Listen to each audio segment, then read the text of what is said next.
Hi everyone, and welcome back to another Minecraft video. In this video, I'll be continuing the transformation of Luke TheNotable's hardcore Minecraft world.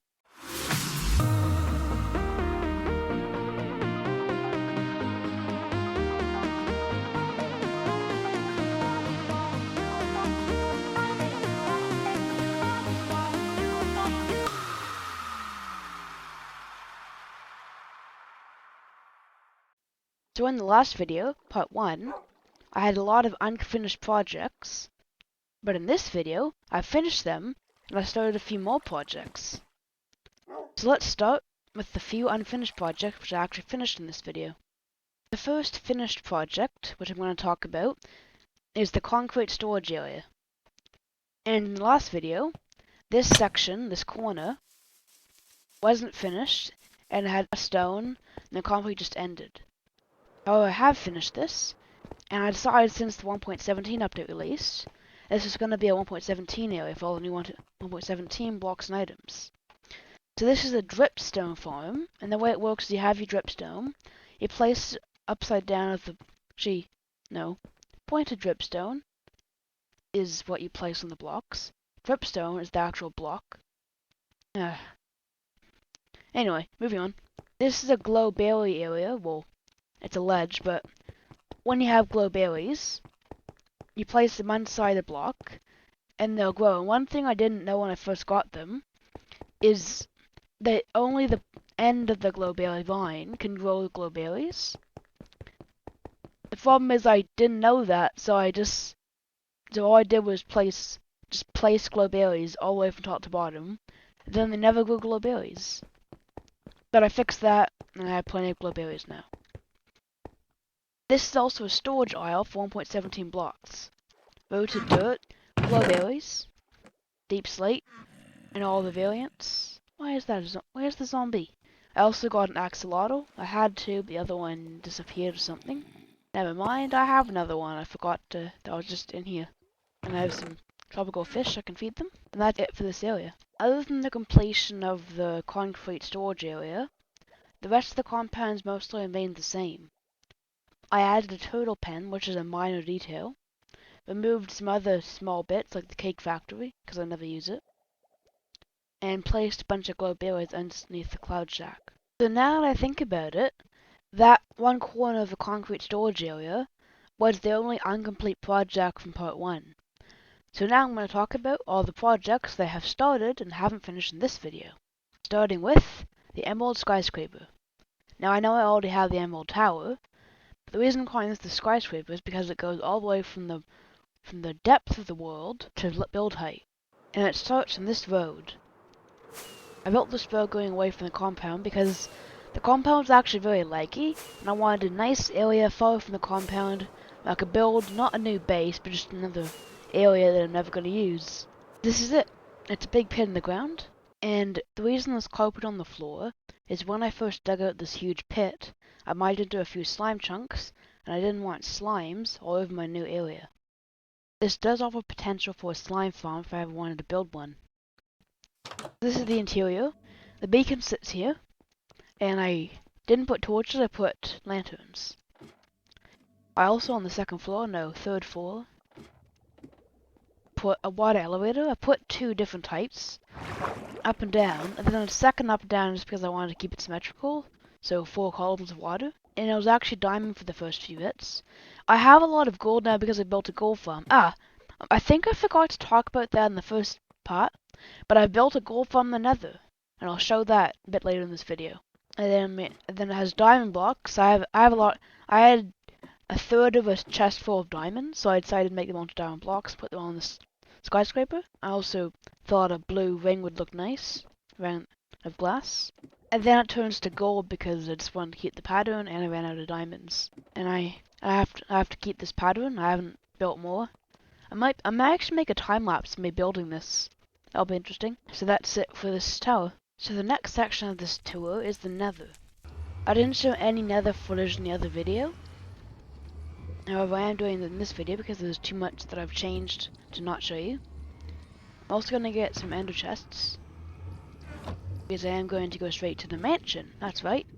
I use the mansion a bit now. And I'm going to show you the gold farm. Actually, I got the design for this farm on a YouTube video. I had to upgrade the storage system a lot, and I'll explain how it works. So, first of all, the zombified piglins or any mobs fall down and fall into the hoppers. Then, it goes into one of two systems that are the same. I just put two so it's faster. And first it goes to a system that filters out any rotten flesh, and then drops into lava to destroy it. This is an auto storage system, a tiny one. It only filters out one item twice. Then any gold goes into these chests. And there's plenty of chests, so I can run out all day. The other side is the same thing. And there's an ender chest here, so I can get out any shulkers, place them down, put all the gold, craft them into gold ingots and even blocks sometimes, the crafting table. Yeah, and I left it at 4 levels because that was insanely fast for what I needed it. And then there's the AFK platform, and that's it for the farm.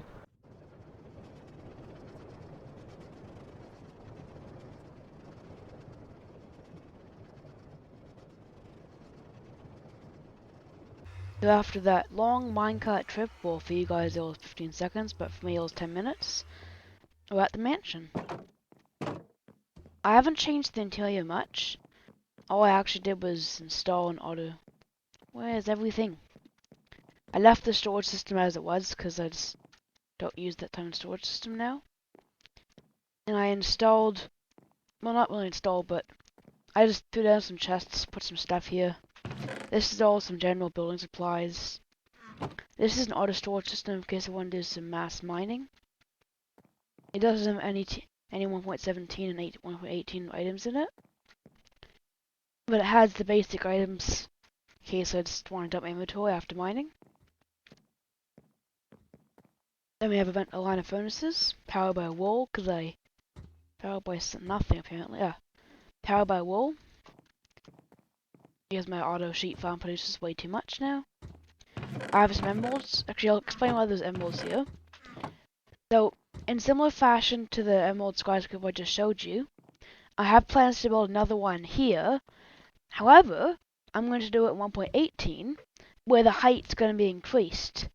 So I'll mine all the way down to the world depth limit, and then place the blocks, emerald skyscraper, all the way to the world height limit. Then we have some red concrete in case I wanted to build something. Sand, gunpowder, gunpowder's for firework rockets. Then I was going to build a sugarcane farm. I do have plenty of fireworks. And actually, the real reason I'm here at the mansion is to show you the 1.17 stuff. So, just like Luke TheNoteable planned, I went out for the mansion and generated new chunks. And over here is some new 1.17 chunks. And I'm not sure where it ends and where 1.16 ends and 1.17 starts. I do know this is 1.17 because in this cave, ravine actually, there are no, I mined it all out. There were copper blocks and the glowy vine things, I don't know what they are. This is a small shack with no windows. Why? Did some mining? Why is an ender chest in here? Not much new. However, this is where it really is. This is a house I built. This is actually right over an amethyst geode, and I'll show you. I mined away all the amethyst blocks, and that's what's in my storage system at home. Well, not home, the compound. And this is basically an amethyst farm, where I can mine different blocks, and they're growing a lot. So I have a lot of amethyst shards.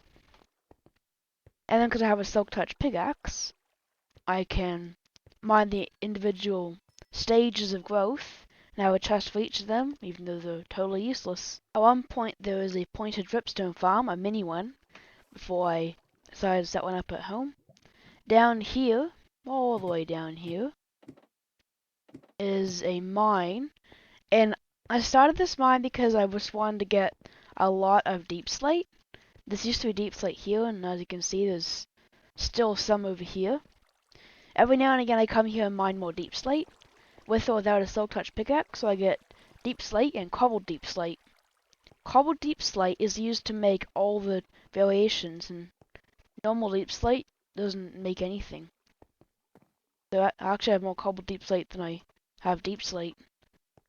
Where's the entrance? Here it is. Also, as a byproduct, I found a lot of useful ores, like redstone, iron, and diamond, all through deep slate variants. And that's basically it for this 1.17 area. Oh, and inside the chest we just have normal equipment. What the stone there.